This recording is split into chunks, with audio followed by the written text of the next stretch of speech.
Hello అండి, hi, నమస్తే, welcome to Snsp creations and cookings. అందరూ ఎలా ఉన్నారు, బాగున్నారా? ఈరోజు అయితే రాగి సంగటి చూపించబోతున్నానండి. చాలా హెల్దీ రెసిపీ. దీనికి కావాల్సిన పదార్థాలు తయారు చేసుకునే విధానం చూద్దాం. దీనికోసం ముందుగా 1/2 కప్పు రెగ్యులర్ రైస్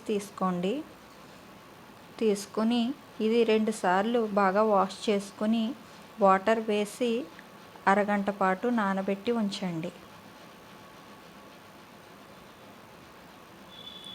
ఇప్పుడు సేమ్ అదే కప్పుతో 1 కప్పు రాగి పిండి తీసుకోండి. ఇది మార్కెట్లో దొరుకుతుందండి. మనం అయితే తీసుకుంటామో అదే కప్పుతో అన్ని ఇంగ్రీడియంట్స్ తీసుకోండి. ఇప్పుడు స్టవ్ వెలిగించి ఒక వెడల్పైన గిన్నె పెట్టి 1 కప్పుకి 4 కప్పుల వాటర్ వేయండి. వేసి రైస్ బాగా ఉడికించండి. చూసారా, రైస్ ఈ విధంగా టెస్ట్ చేసుకోండి. ఇది బాగా ఉడికిందండి. ఇప్పుడు దీంట్లో మనం పక్కన పెట్టి ఉంచుకున్న రాగి పిండి వేసుకోండి. వేసి ఇది కలపకండి, అలాగే ఉంచండి. ఇప్పుడు దీంట్లో మీ టేస్ట్కి తగినంత సాల్ట్ వేసుకోండి. ఇది కొంచెం చప్పగా ఉంటుంది కాబట్టి ఉప్పు వేసుకోవాలండి. 1 స్పూన్ సాల్ట్ వేయండి. వేసి మూత పెట్టి 10 మినిట్స్ ఉడికించండి. చూసారా, ఈ విధంగా ఉడకాలి. ఇప్పుడు గరిటె పెట్టి మొత్తం అంతా కూడా కలిసేలాగా బాగా కలపండి.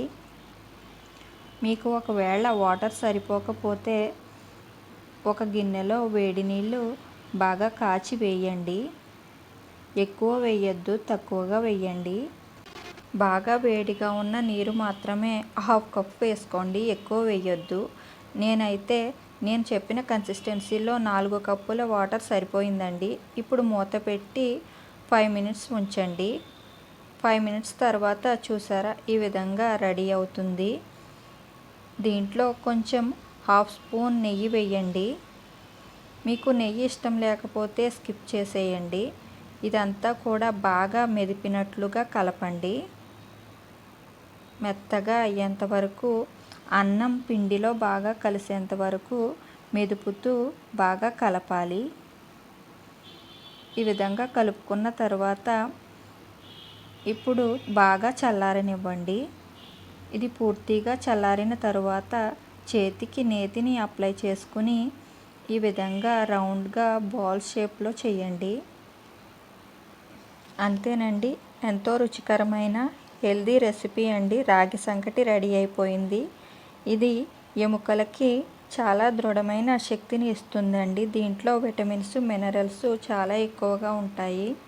అప్పుడు 90స్లో ఇవే తినేవారండి.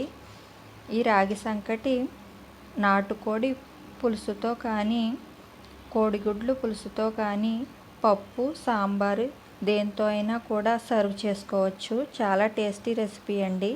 వారానికి 2 సార్లైనా ఈ రాగి సంగటి తీసుకోవడం మర్చిపోకండి. పిల్లలకు కూడా ఇది అలవాటు చేయండి. ఈ రెసిపీని మీరు కూడా ట్రై చేయండి. మీకు ఎలా వచ్చిందో కామెంట్ చేయండి. ఈ వీడియో కనుక మీకు నచ్చితే లైక్ చేయండి, షేర్ చేయండి. మరికొన్ని కొత్త రెసిపీస్ కోసం ఛానల్ని సబ్స్క్రైబ్ చేసుకోండి. నెక్స్ట్ వీడియోలో కలుద్దాం. Thanks for watching.